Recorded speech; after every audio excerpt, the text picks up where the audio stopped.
Hello guys, nagpausok si Tita Joy dito. Ayan guys, oh. Ayan guys, nagwali si Tita Joy. Ang bait naman po ni Tita Joy. Ako din, maglilinis din po ako doon guys. Sa harapan namin kasi maraming kalat. Tingnan guys, oh, ang linis. Si Tita Joy nagwalis talaga.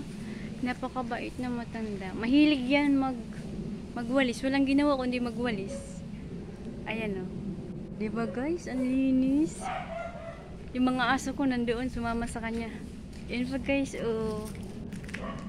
Ayan, malinis. Si Tito yung naglinis. Aray, kinagat ako ng langgam.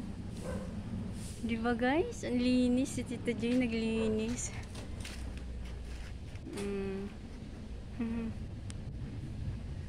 Ang ganda. Ang linis. Nag-aapoy.